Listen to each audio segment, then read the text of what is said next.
Então, boa tarde a todos. Então, eu sou Pierre. Para as pessoas que não me conhecem, vocês vão desculpar meu sotaque para falar português. Mas é sotaque de norte da França e eu não consegui nunca corrigir. Mas dá para conversar. Então, nós vamos começar nossa apresentação ligada na aplicação de líquido e aeração extrusada. Como falou Cláudio, não é só pet food, interessa todo o setor de extrusado. Então, essa aplicação de líquido e pó é comum. Então, nós vamos começar pela parte 1, que é o recobrimento. Por que e como? O recobrimento é vamos dizer, uma parte de fábrica que existe já faz muito tempo. Nos anos 90, já estava utilizada para engorduramento. Na época, não se falava de recobrimento, se falava de engorduramento, justamente para engordurar até produto pelletizado e depois, no início do extrusado, para incorporar principalmente gordura. Na época, que se chamava sebo bovino ou sebo porcino. O porquê é porque já, na época, tinha necessidade de acrescentar não aroma, mas matéria grassa para rações de frango e suíno. Então, vamos continuar para explicar, tentar entender o porquê e o como. Então, sempre numa atividade de fábrica de rações, bom, como todo projeto, existem objetivos. Então, nesse caso, o objetivo de recobrimento, o revestimento, é de agregar aditivos nutricionais, conservantes e palatabilizantes. Então, esse é o objetivo número 1, é de agregar esse tipo de aditivo et conservant anti-fungo, as coisas assim, e palatabilisant. O objetivo, il était, vamos dizer, um projeto de melhorar a palatabilidade do alimento e aumentar principalmente a atração olfativa do alimento e o aspecto visual. Esse é dois vamos dizer, temas estão ligados no primeiro, mas apareceu a necessidade como o aumento de volume desse mercado de pet food. Então, o objetivo, uma vez definido, a adição desse tipo de ingredientes sempre foi unicamente líquidos. O pó apareceu em complemento depois, mas sempre foi a adição de líquido que foi a base desse tipo de aplicação. Por quê? Porque facilita a aplicação em fase líquida, facilita a absorção pelo produto extrusado e permite uma aplicação por camada. Então, a adição de líquido ela está ligada nesses imperativos para conseguir uma aplicação, um revestimento adequado e eficiente. Então, depois, a pergunta é aonde incorporar os líquidos. Então, tem dois espaços, dois lugares onde a gente pode adicionar os líquidos. É externamente ao extrusado, através da pulverização, e no interior do extrusado, pela capilaridade, geralmente ligada à temperatura, o vácuo, assunto a seguir mais adiante. Então, aonde incorporar o líquido já está bem claro. Agora, nós vamos ver também como está essa aplicação sobre o extrusado. Então, nós temos, basicamente, extrusado, uma croquete, Kimball, porque deixei o termo em inglês, mas é essa aqui, extrusado, esquemática. E nós vamos fazer o quê? Vamos aplicar uma primeira camada. E, geralmente é a gordura. Agora, não é sempre a gordura que prevalece, mas é, em termos de aplicação ligada ao pet food, então, a primeira camada, geralmente, deve ser a gordura. A segunda camada, o palativizante líquido.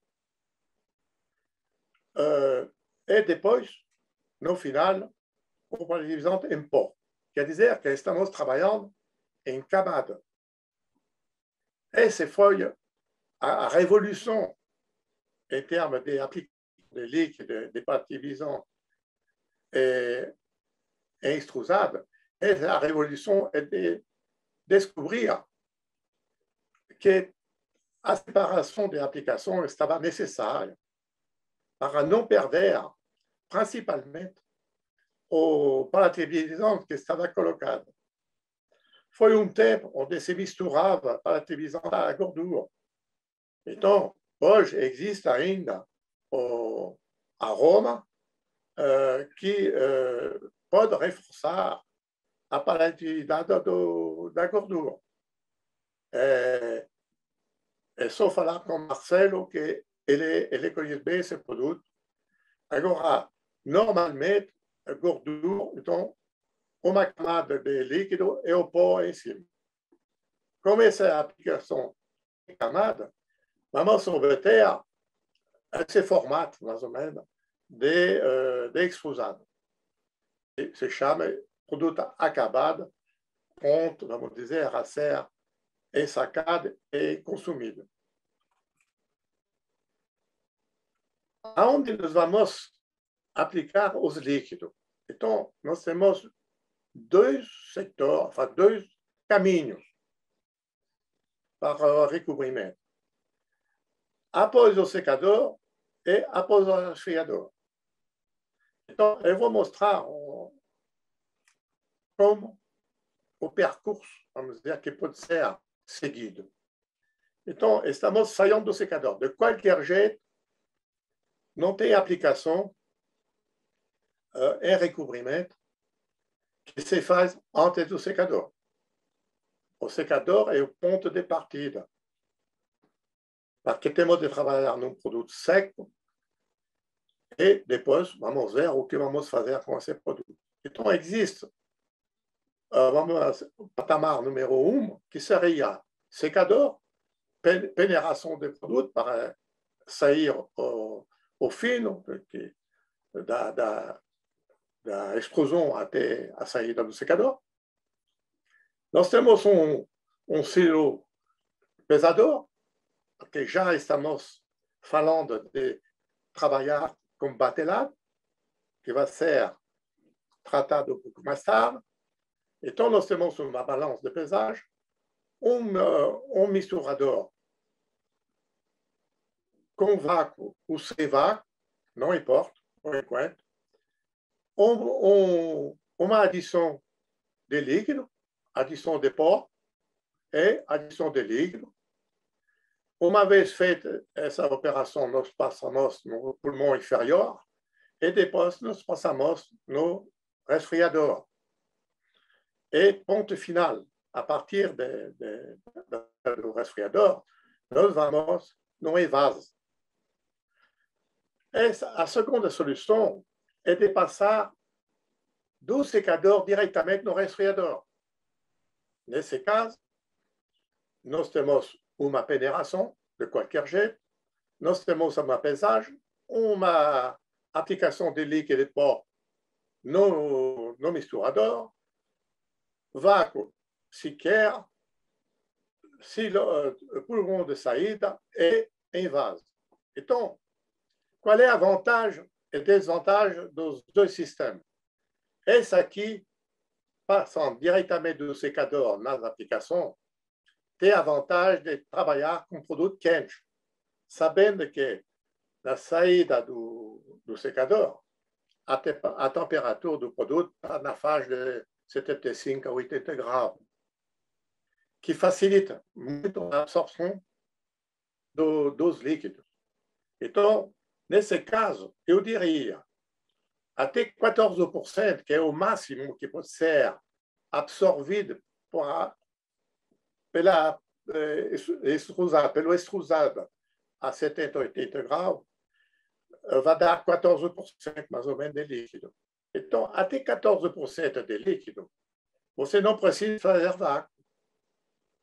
Agora, se você precisa colocar, vamos dizer, 20% de líquido, lá, esta vez, nós vamos ter de usar o vácuo.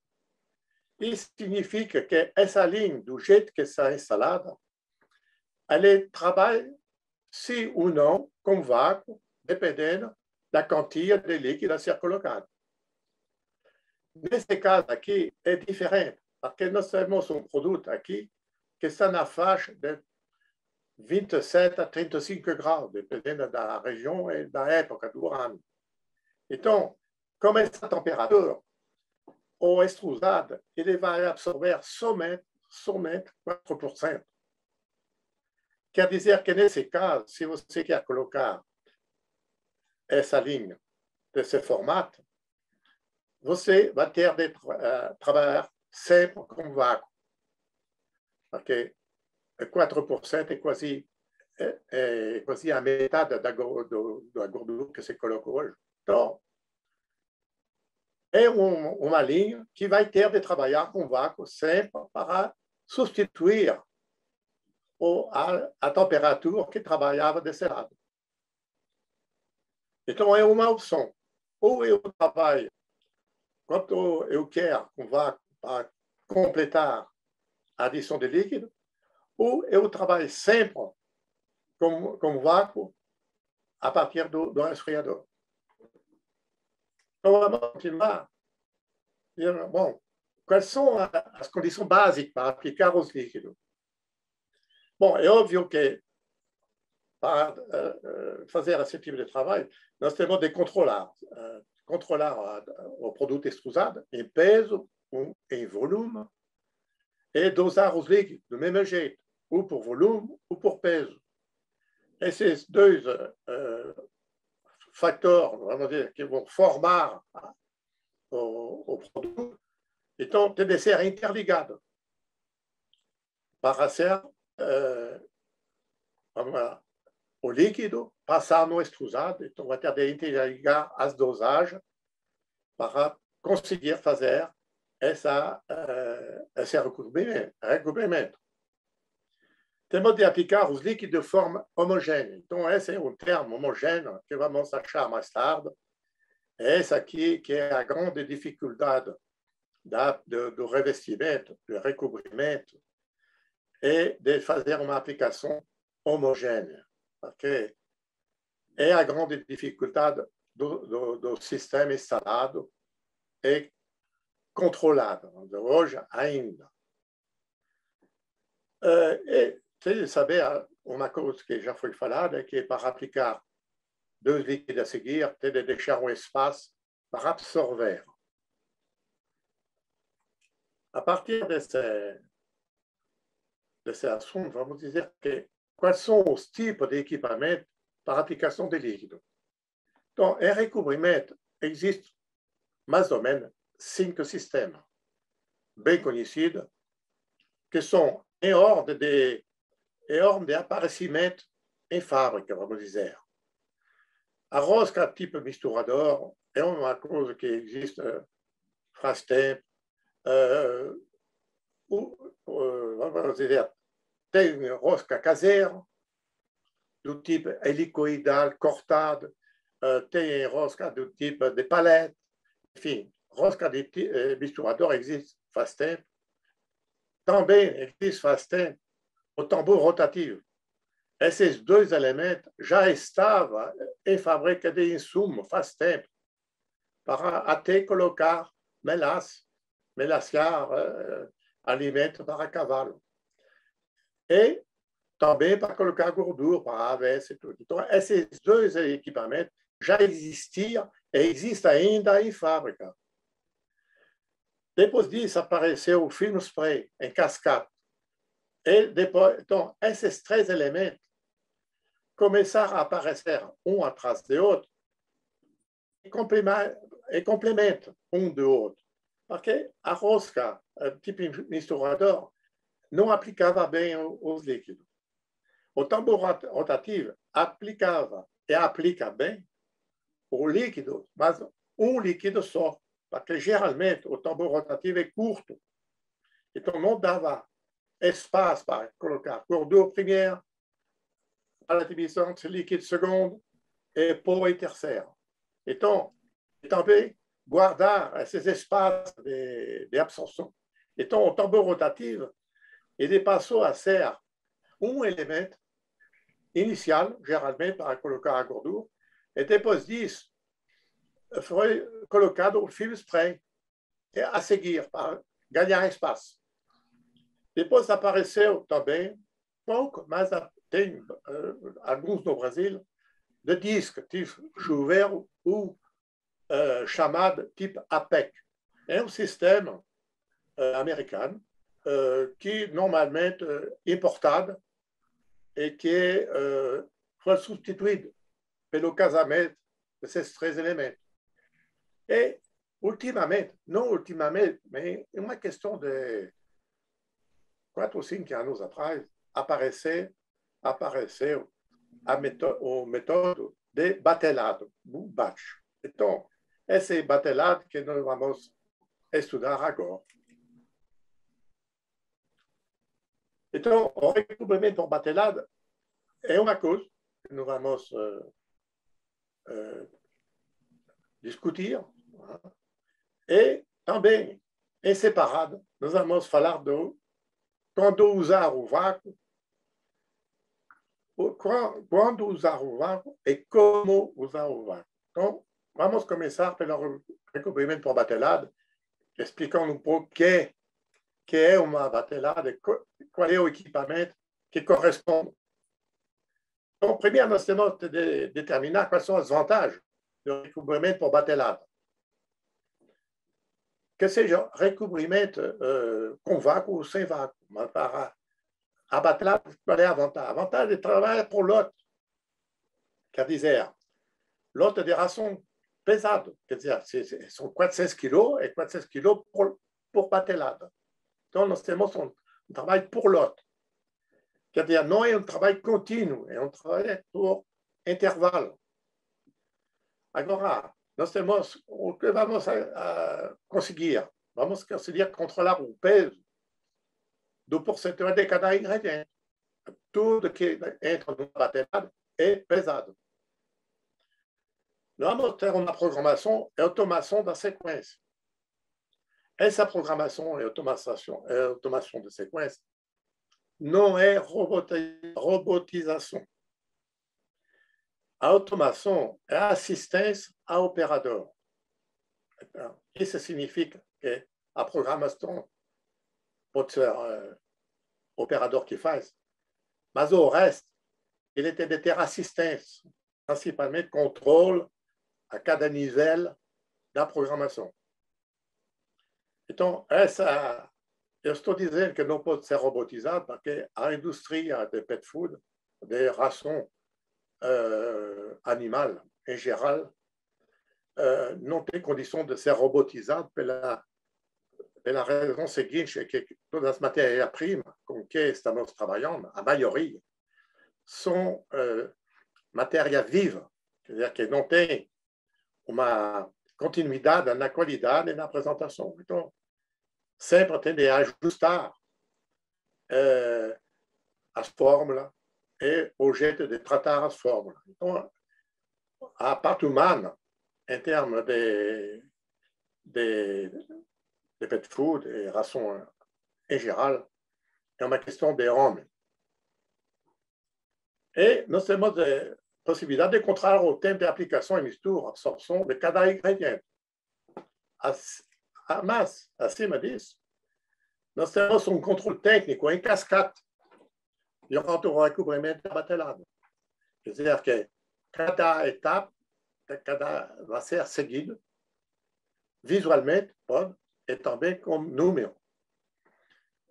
Também uma coisa interessante com a batelada é que se tem um problema, se nós temos um problema numa batelada, em termos de, não sei, impurezas, coisas assim, o descarte é limitado à batelada em curso. Quer dizer, se é 400 kg, então nós temos de descartar 400 kg. Em linha, até perceber o problema e parar a linha para retirar, extrair o produto que dá problema, pode passar 1.500 kg, 2 toneladas, depende da capacidade de produção oral da fábrica. Então, o descarte, trabalhando em linha, é bem maior que em batelada. E também nós temos um controle final de recobrimento por cada batelada. Quer dizer, podemos até observar cada batelada antes de enviar no invase, para ver se está correto, que se faz em muita fábrica. Depois, eu deixei para o fim a utilização do vácuo como opção. Então, é interessante porque nós vamos estudar depois o porquê do vácuo. Então, quais são os componentes do recobrimento por batelada? Os componentes são um misturador, um conjunto de líquido e pó, um conjunto de vácuo e um conjunto de controle e automatização do sistema. Esse aqui é um conjunto de aplicação de líquido e pó necessário. Então, para esquematizar o que estamos dizendo, aqui nós temos o misturador, que é a peça central, vamos dizer, do sistema, onde entra o produto e sai o produto acabado, a través de um sistema de mistura. Nós temos a entrada de ingredientes, o óleo, como tanque, etc. Nós temos a entrada de aromatizante líquido, aromatizante em pó, e nós temos o vácuo, que pode ser ligado ou não. Então, esse é o conjunto completo.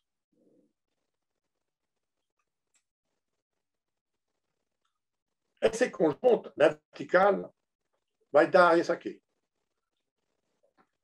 Está faltando a parte de líquido. Mas esse é o tipo de pesagem. Vamos, porque tem de dosar. Então, tem de pesar o extrusado que vai entrar na batelada. Nesse caso aqui, nós temos a pesagem efetuada pelo próprio misturador. Nós temos o pulmão de abastecimento, passa o produto diretamente no misturador, que vai pesar a batelada. E uma tulha de saída. Então, este, do lado, ele é diferente pelo fato que não é mais o misturador que vai pesar. Que vai pesar é a balança que está em cima. Qual é a consequência, a vantagem e a desvantagem um do outro? A vantagem dessa apresentação como pesagem pelo misturador é a altura do conjunto. Nós temos uma altura muito inferior a essa aqui. Essa aqui dá mais ou menos 15 metros de altura. Essa aqui vai dar 7, 8 metros. Agora, a vantagem desse sistema aqui é que a balança está preparando o produto durante que o misturador está fazendo o trabalho de mistura e de recobrimento.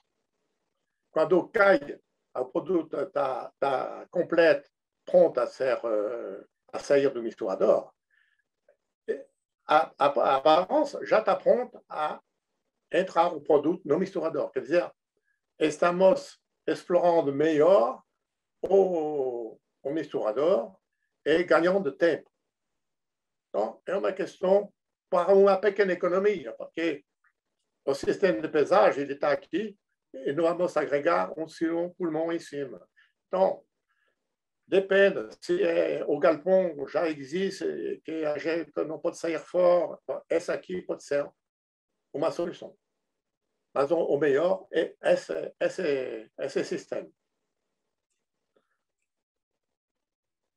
Essa vamos dizer, aplicação recobrimento por batelada, a gente está em 3D, onde você percebe que você pode olhar, vamos dizer, a presença do pulmão, que abastece a balança, o misturador, a saída do misturador e o pulmão de descarga do misturador. Aqui nós temos, nesse nível, nós temos os líquidos, bombeamento, como você pode perceber, estão no nível superior do misturador. Esse conjunto não pode ser embaixo. É bombeado depois a força em cima. Eu garanto para você que isso aqui dá muito problema. Então, nesse caso aqui, nós temos uma visão em 3D da instalação completa, sendo a ocupação do chão sem a escada de 2,50 por 3,50, ou 4 por 4, máximo, e mais ou menos 15 a 16 metros de altura. Essa aqui, agora, a escada, dependendo do lugar, pode utilizar mais espaço. Então, esse é o esquema.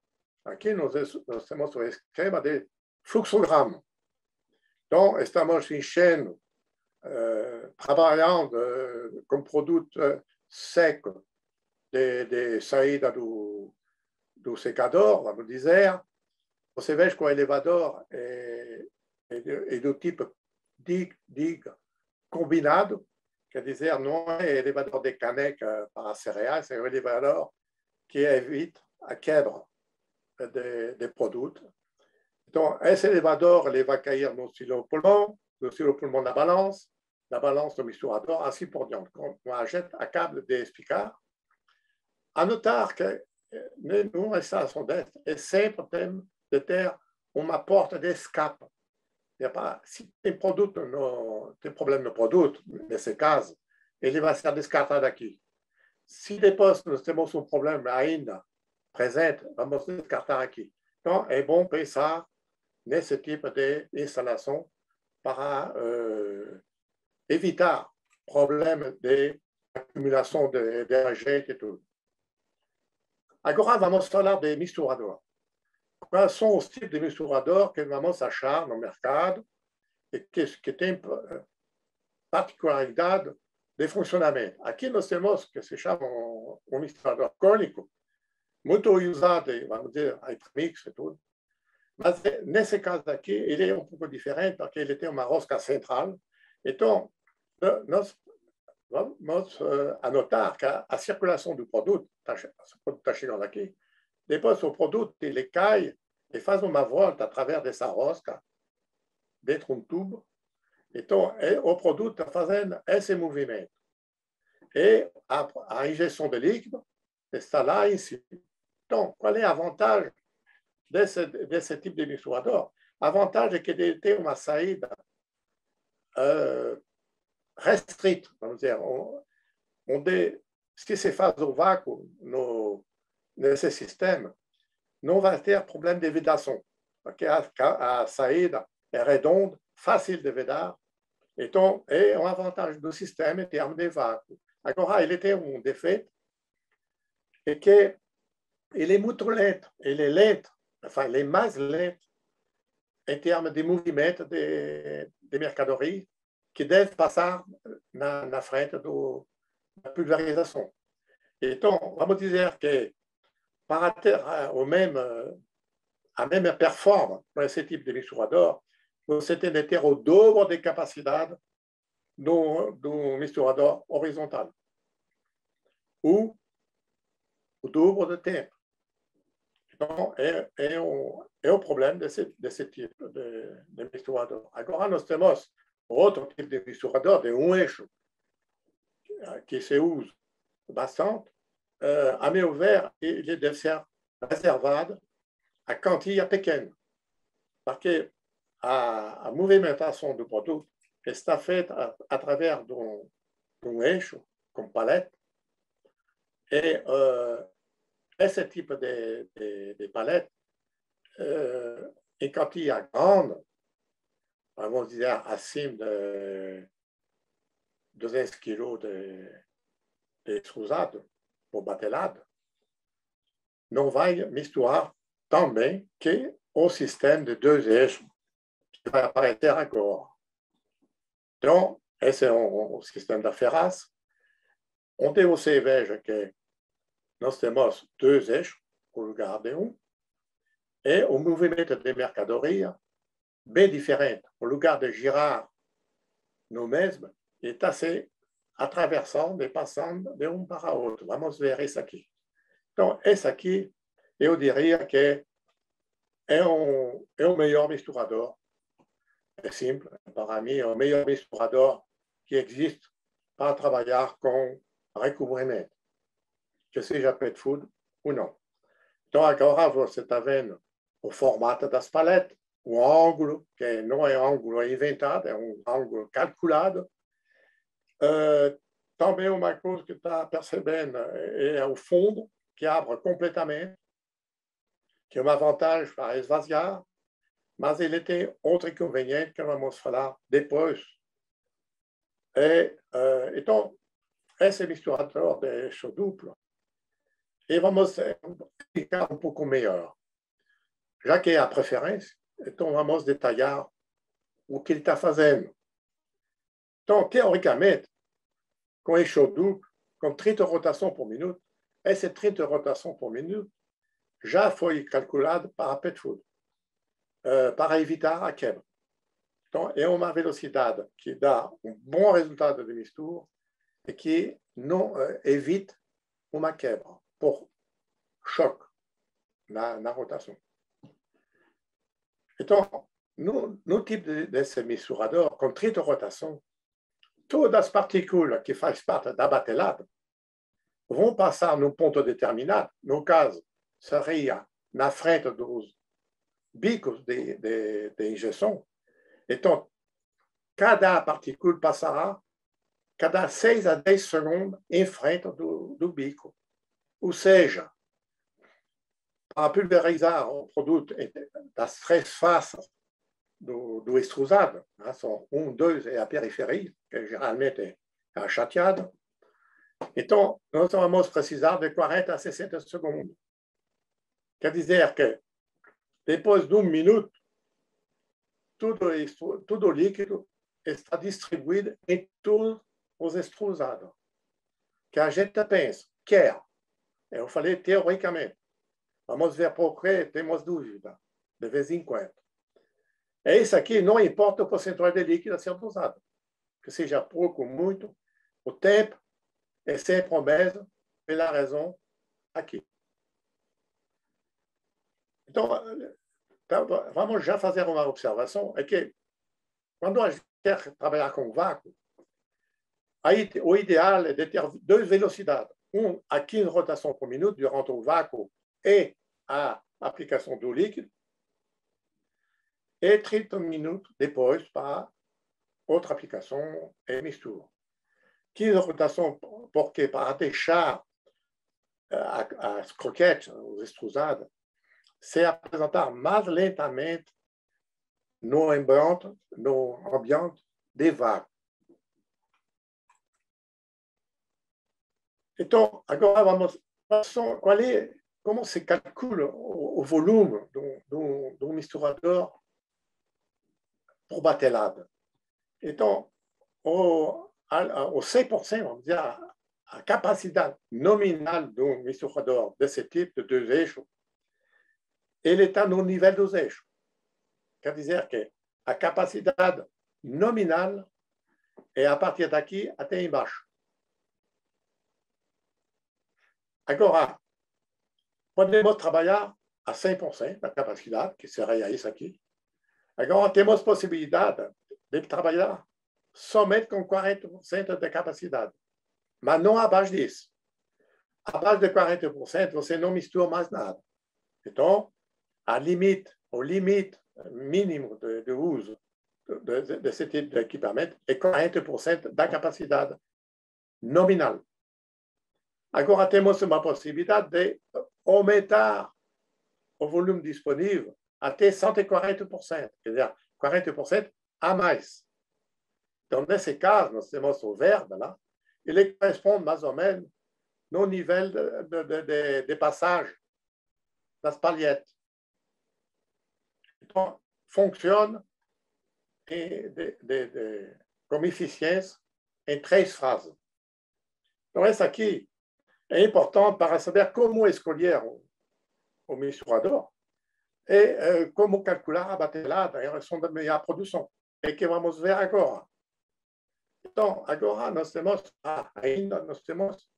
essa aqui que é importante, justamente para confirmar o que estamos dizendo, é que o fluxo de movimento de mercadoria é contrário um ao outro. Quer dizer que o giro dos eixos provoca uma zona de fluidização mais ou menos aqui.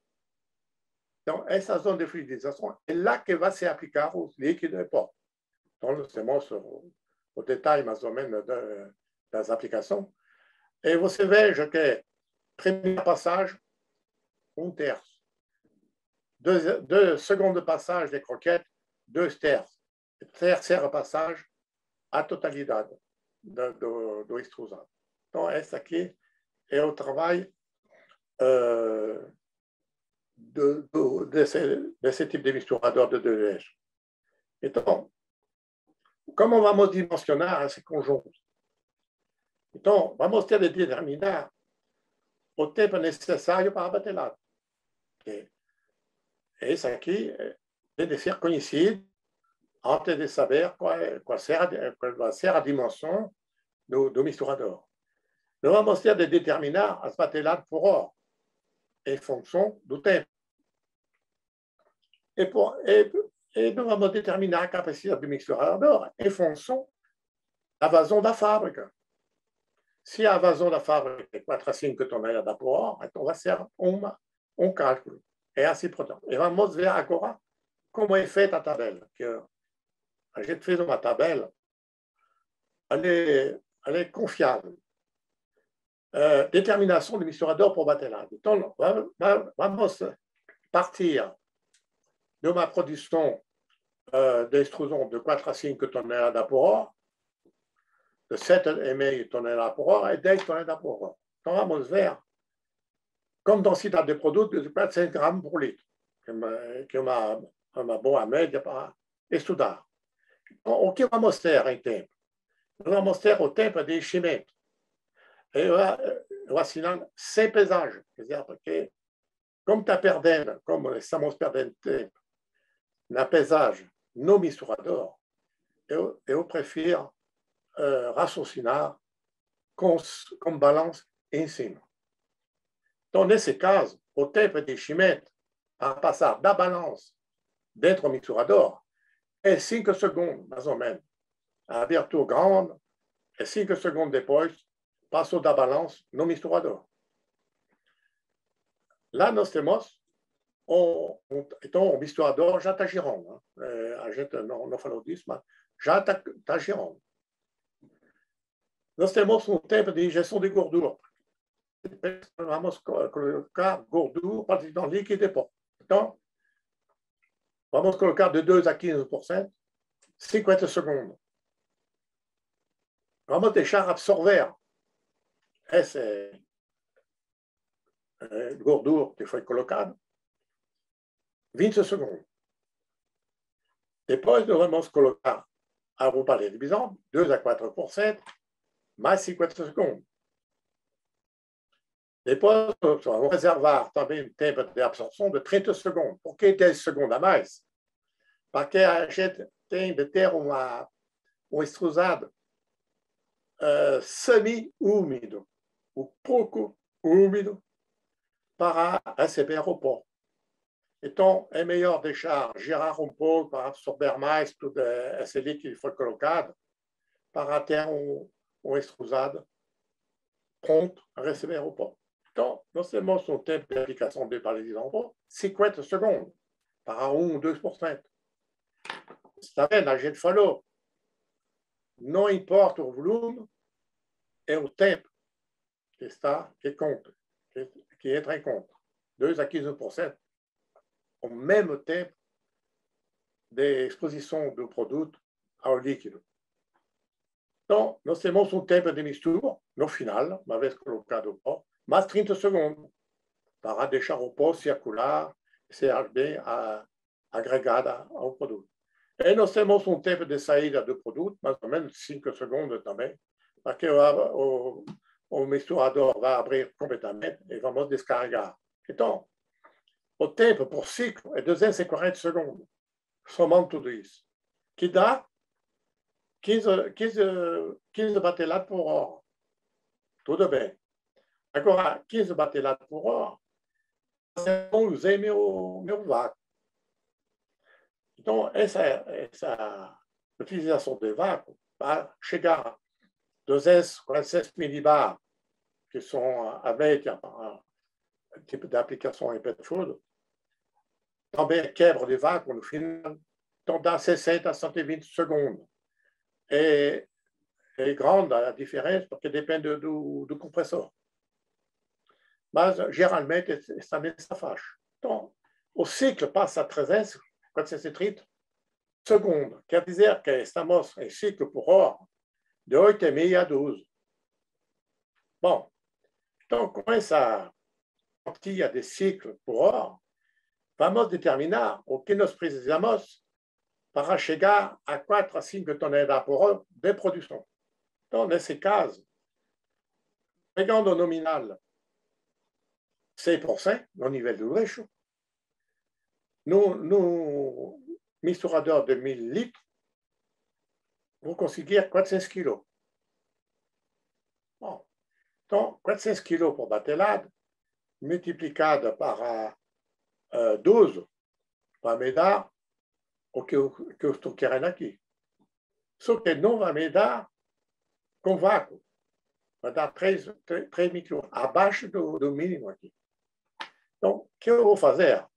Eu vou ficar com 1000 litros de capacidade, mas eu vou usar meus 40% sobrando, que não é uma sobra, é uma capacidade extra. E lá, eu vou chegar no nível da produção que eu quero. Quer dizer, nesse caso, eu vou comprar um misturador de 1000 litros. Mas 1000 litros nominal.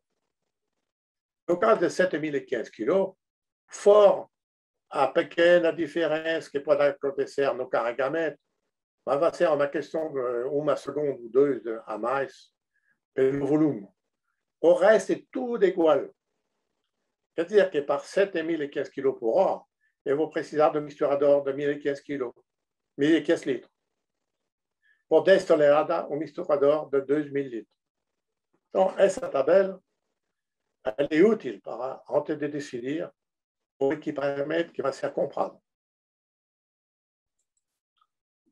Então, agora vamos passar na parte de líquidos. Então, os líquidos são, vamos dizer, nesse fluxograma, nós temos uma chegada aqui dos tanques de estocagem. Essas aqui são tanques de serviço. São 4, mas pode ser 3, pode ser 2, depende muito da quantidade, da diversificação dos líquidos a ser de recouvrement que vocês vão usar. Mas cada tanque é idêntico. Quer dizer que cada um tem agitação, tem medição de nível e tem possibilidade de ser aquecido. Não importa o produto. Nesse caso, cada misturador, cada pulmão, silo tanque de serviço, desculpe, il était de ser acompanhado de filtro impératif, inclusive par détail, o filtro ele était de ter mais ou menos 7 a 8 litros de capacidade de filtração e uma malha de 1 milímetro. Esse tipo de filtro ele vai permitir uma filtragem correta aos bicos de pulverização e ele vai, com uma capacidade de 8 litros, mais ou menos, ele vai dar uma necessidade de limpeza, eu diria, semanal. Porque filtro pequeno tem de ser limpado com frequência, então, geralmente, complica, porque tem de colocar dois, e assim pode. Mas é fácil fazer esse tipo de filtro. A dosagem dos líquidos vão ser feita através de uma balança. É um tanque sob célula de carga que vai pesar automaticamente, planificado, automatizado, vai pesar cada líquido que deve entrar em recobrimento no misturador. Podemos dizer uma coisa, mas todos os líquidos estão passando pelo mesmo tanque. Tudo bem, mas são todos produtos compatíveis que você encontrar em cima da ração, então não tem problema de contaminação. Aqui nós temos da balança, nós temos socialmente um pulmão de distribuidor. Quer dizer, uma vez pesado o líquido, ele vai passar no tanque distribuidor e ele vai abrir no bombeamento. A partir daqui, estamos entrando em bombas. Então, quand il y a des bombes, a gente vai falar disso, mas a seguir, essa aqui, uma vez que passa no bombeamento, nós vamos chegar de novo no programa, onde estamos vendo os líquidos entrando aqui, nos bicos de aplicação. Nós temos o pó, que vai entrar também. Nós temos o vácuo, enfim, nós temos todo o sistema de líquido já começa a funcionar. Agora, falando de bombas, nós vamos falar pouco de bombas, porque mas uma coisa que a gente sabe é que o ideal, mas é discutido, é uma bomba por bico. Então, o problema é que se você tem 5, 6 bicos, vai dar 5, 6 bombas. Então, eu sei que até duas bicos por bomba funciona ainda. Por quê? Porque se funcionava por gravidade, vai ter uma diferença de injeção de um bico para outro. Mas como estamos trabalhando com pressão, então a divisão de produtos se faz melhor. Então, eu diria, máximo 2 bicos por uma bomba. Então, nós temos aqui um conjunto interessante, porque ele é modulado. Então, é um módulo. Eu diria, esse aqui é um módulo pré-fabricado, fácil de instalar.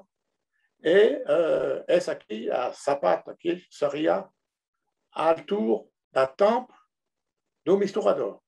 Quer dizer, o circuito de tubulação que vai das bombas nos bicos é quase não na horizontal, levemente com queda, para evitar o acúmulo de líquido nos canos, na tubulação. Então, aqui nós temos restant, dois que estão ligados no mesmo filtro, e um que está com filtro próprio. Esse aqui, você veja a agitação, o sistema de aquecimento possível, quer dizer, sim ou não, sabendo que sempre você tem de saber conhecer a temperatura do produto que vai servir de recobrimento. Sabendo que óleo máximo 50 graus e para a televisão máximo 30 graus.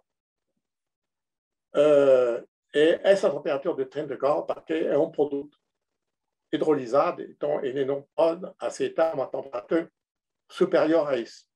Agora, tem muita instalação que não aquece, porque a fluidez do palativisão, geralmente, ele é tal que não forma, não muda muito com o tempo, mas muda um pouco. Então, eu diria que o ideal é medir sempre a temperatura do produto que vai entrar e deixar automaticamente corrigir para ter sempre uma temperatura padronizada, sempre a mesma. Porque você sabe uma coisa, que a saída do bico de digestão, geralmente, ele chega a 1 milímetro. Então, não somente tem de proteger da sujeira, mas tem de proteger da viscosidade ocasionada pela temperatura externa. Então, depois disso, nós temos o que é o filtro. Nós temos a saída do filtro, a passagem do filtro dentro um medidor de evasão. Nesse caso, o produto não foi pesado, ele foi injetado, medido através do medidor de evasão, que é o medidor mássico Coriolis, o único que funciona com palativisante. Então, essa medição é feita através de uma medição de fluxo, funciona, mas não funciona para trabalhar com batelada, porque a batelada está pesado, o líquido que vai entrar. Então, essa aqui é mais feita uma linha contínua. A linha de bomba. Pierre. Sim? Nós estamos encerrando o nosso tempo. O Reiser me ligou aqui e como o dia dele hoje, ele disse que está mais tranquilo, ele vai nos dar mais 15 minutos. Então, Bom, você poderia acelerar um pouco aí, por favor? Ok. Eu vou acelerar para conseguir isso aqui. Se tivesse um pouco de pergunta, mas pergunta a gente responde depois no grupo. Não tem problema. Não tem problema. Então, dá uma acelerada aí, por favor. Ok, eu vou acelerar um pouco. Então, vamos lá. Então, essa aqui, porque essa aqui é tipo de montagem de bomba. As bombas usadas, aliás, é bom lembrar que as bombas usadas para esse tipo de aplicação é bomba positiva. Pode ser essa aqui é bomba helicoidal, que funciona na maioria das fábricas, que entra e sai. E não se preocupe com a viscosidade. Aqui nós temos uma válvula de segurança para evitar, se entope na frente, estourar a bomba. E uma coisa interessante aqui é que nós temos a entrada de ar para limpar a linha. Essa é interessante, de verre. Bom, do outro lado, está faltando uma peça principal, é um filtro que deveria estar aqui. Esse tipo de bico que vai servir à pulverização. Então, aqui nós temos um aplicador de pó. Então, nós temos pulmão de dosagem, aplicação de pó. Vamos passar em cima desse aqui. Esse aqui é o controle de automatização que a gente falou, que vocês talvez conheçam, onde são todos os componentes que a gente está falando, com controle de volume, a programação e o que está acontecendo. Então, o controle permanente. Então, qual é o patamar de limitação de recobrimento de compressão atmosphérica? Então, o percentual de absorção com temperatura de 75 a 80 graus, que é a saída do secador, é de 8 a 10%. A gente já falou disso, e não vamos passar muito tempo disso. A gente falou na hora de apresentar os fluxos depois do secador. Então, vamos passar nesse aqui. Qual é a vantagem do uso do vácuo? Bom, é utilizar o espaço de ar que está no centro do extrusado. O extrusado, ele é poroso, ele é como uma esponja. Pela extrusão, a expansão do produto, tem lá dentro cavidade. Dentro dessas cavidades, nós temos ar. Então, qual é o objetivo? No caso de mais de 14% de líquido, se queremos colocar 20%, então vamos sair o ar que está dentro do extrusado para colocar o líquido no lugar desse ar que foi extraído. Então, esse é o objetivo do vácuo. Então, essa operação ela vai permitir de aumentar de 10% o recobrimento possível. Quer dizer, passar até de 22% a 24% em pet food e até 30% a 40% em aquicultura. Então, o que nós temos, quais são os fatores ligados ao recobrimento, compressão atmosférica ou vácuo? Então, nós temos de ter uma umidade de 8% a 9%, com água a 0,6%. Então, esse é o ponto de partida. Então, vamos trabalhar com temperatura, com expansão, com densidade, com dureza, com porosidade e cavidade interna. Então, aqui nós temos um extrusado onde se veja uma aplicação onde compressão atmosférica. Então, você vê que a gordura em amarela já entrou bem no extrusado.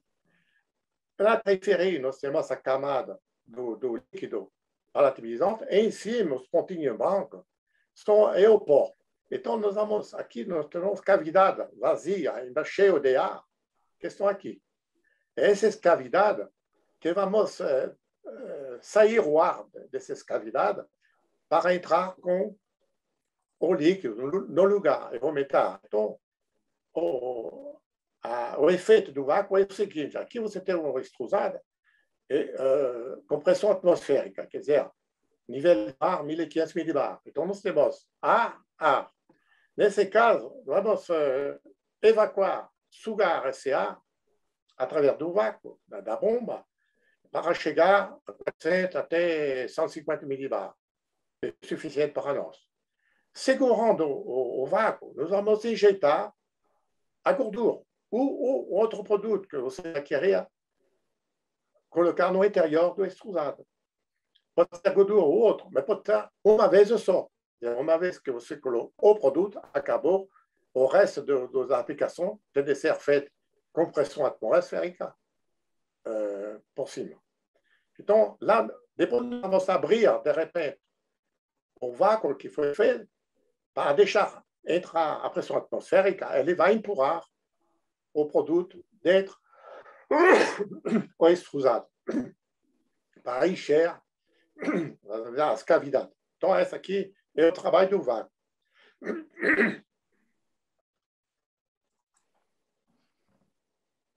Aqui você veja, é um produto que não está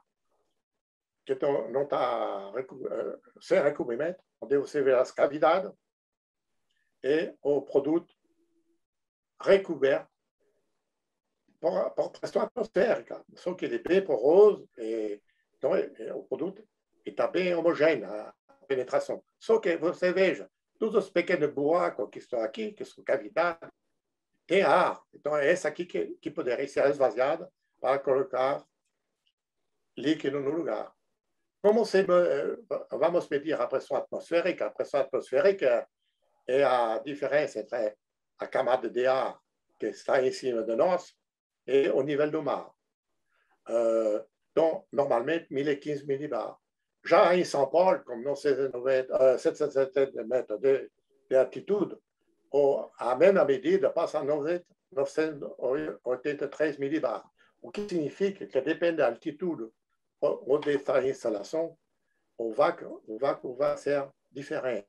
Então, é saber que a gente perde 3 millibar a cada 100 metros. Então, dependendo da altitude, vai mudar o cálculo de vácuo a ser feito.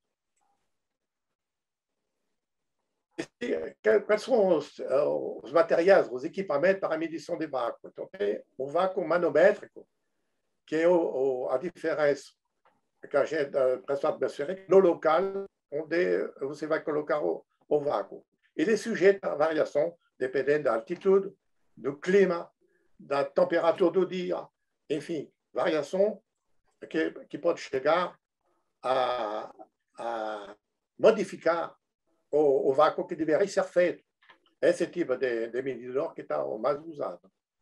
Depois disso, nós temos um sistema muito mais, a meu ver, muito mais interessante, que é o vácuo absoluto. Quer dizer, a diferença entre o vácuo ideal, que seria zero, e o vácuo indicado no manômetro. Nada influencia essa medição. Quer dizer, lá, nós temos a mesma coisa que o cálculo quilométrico do carro. Hein? Você anda, ele vai medir a velocidade exata que você está fazendo. Então, essa aqui, bom, agora você saber uma coisa, você sabe provavelmente que existem 12 fórmulas de cálculo para medir a pressão atmosphérica, só que estamos utilizando somente o bar e o minibar. Esse é o manômetro, o vacômetro absoluto de Ponter, custa pouco caro, inclusive existe um outro mais simples, mais caro ainda, que é digital, sistema digital. Agora, eu recomendo de trabalhar com esse tipo de vácuo absoluto. O conjunto de vácuo, ele está aqui, então é só para mostrar. É uma bomba simples, não tem mais aldeia de água. Hoje é um conjunto de bomba seca, com filtro, é pouco espaço, e que está ligado no misturador. Aqui, agora, o que não deve, que deve ser por dentro. Esse é muito importante, é rápido, e vou terminar com isso. Então, o que vamos ver por dentro? Aqui é uma foto de aplicação de líquido. O interessante dessa foto é que está mostrando a partícula, vamos dizer, não deve ser nebulizada.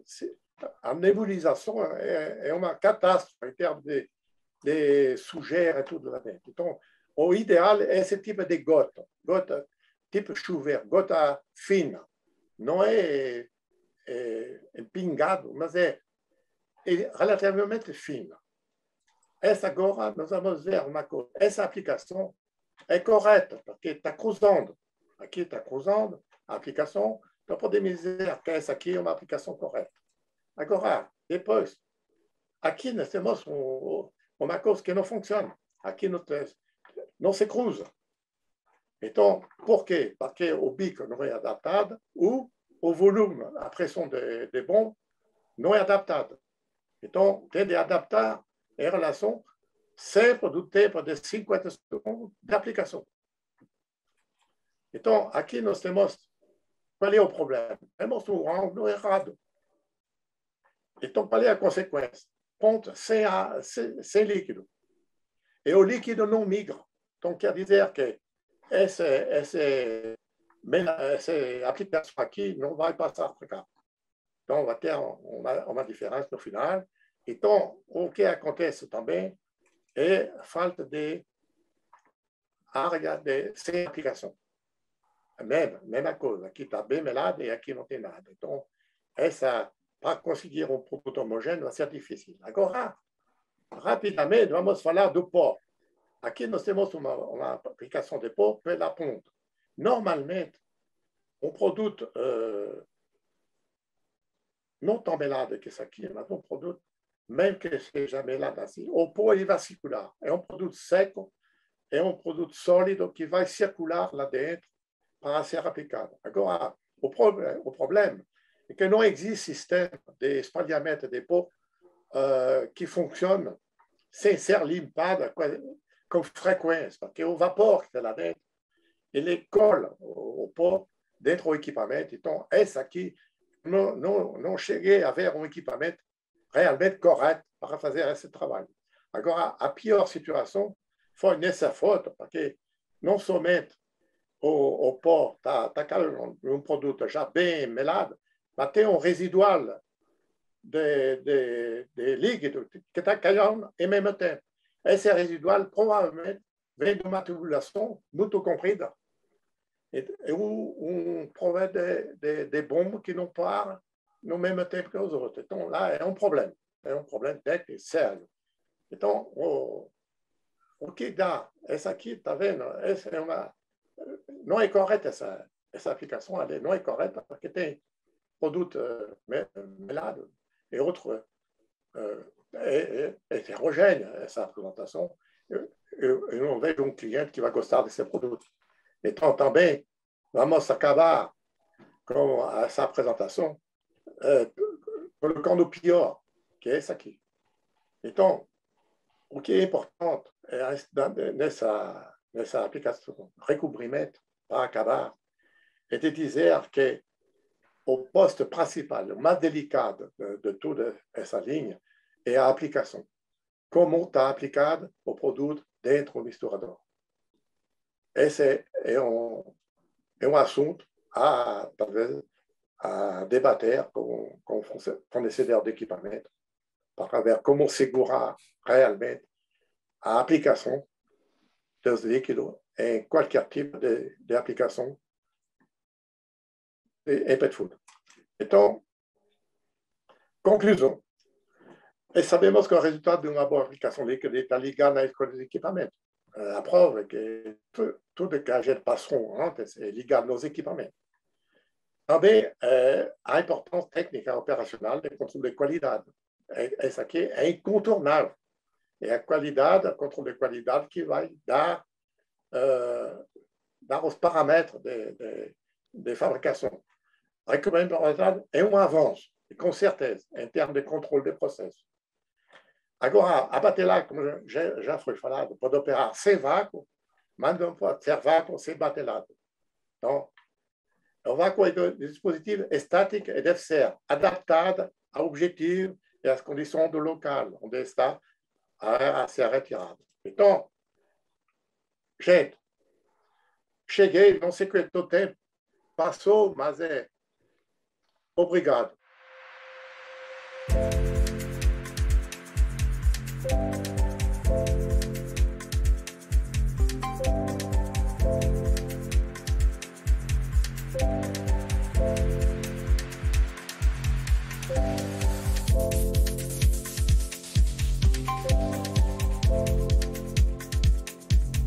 Thank you.